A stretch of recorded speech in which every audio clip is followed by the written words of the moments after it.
Good afternoon. It's Tuesday, May 9th, 2017. For All Western New York News and Radio, I'm Scott Leffler.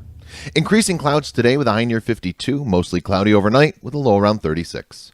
Wednesday will be sunny and slightly warmer with a high near 58. What's in the news? Former Erie County Democratic Chairman Steve Pidgeon has been officially charged by complaint with unlawfully soliciting a campaign contribution from a foreign national and conspiracy to commit such offense. Prosecutors say that between 2010 and 2015, 56-year-old Pidgeon was working, among other things, as a political consultant and lobbyist and ran various companies that were engaged in such consulting and lobbying activities. One of Pidgeon's clients was an online gaming company based in Montreal, Canada, that was founded and operated by a Canadian national. Between 2010 and 2015, that Canadian company paid approximately $388,000 to Pidgeon and his companies for, among other things, lobbying efforts aimed at the legalization of internet gambling. According to the complaint, in January and February of 2014, Pidgeon orchestrated a $25,000 donation from the founder and CEO of the Canadian online gambling company to the re-election campaign of a public official. After the donation was twice rejected, the campaign contribution was ultimately funneled through an individual from Florida. Pidgeon faces a potential $250,000 fine and 5 years in prison if found guilty. Following a 5-day trial, a federal jury has convicted Wilbert Hayes, Jr., age 53, of Niagara Falls of being a felon in possession of a firearm. Prosecutors say that on August 15, 2014, Niagara Falls police officers executed a search warrant at a Walnut Avenue address, finding a shotgun belonging to Hayes, who was in the apartment at the time of the search. The defendant has 3 prior state felony convictions, which prohibit him from legally possessing a firearm. Sentencing is scheduled for August 18th. 32-year-old Michael Early of Buffalo pleaded guilty to possession with intent to distribute cocaine.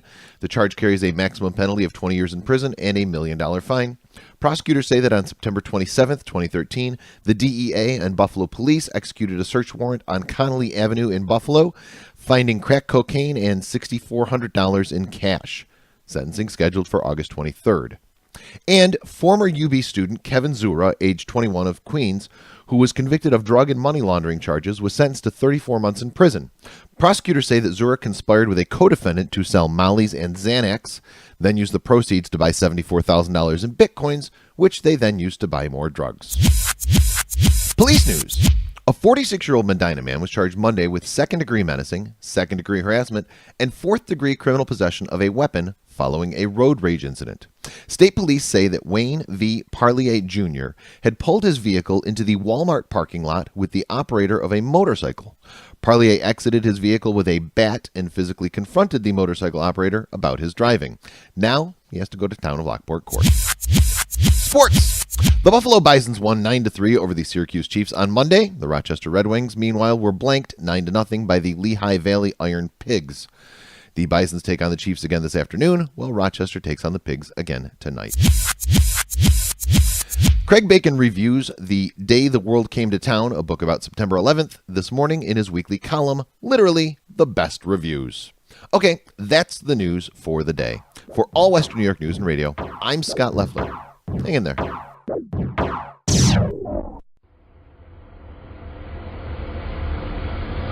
Gojira has been rocking the heavy metal scene for more than 20 years, going from near obscurity to being labeled as one of the genre's leading new millennium upstarts. They're one of the supporting acts on Metallica's upcoming tour, but before that, you can catch them at the Rapids Theater Tuesday, May 16th. Tickets are just $30 in advance and $35 the day of the show.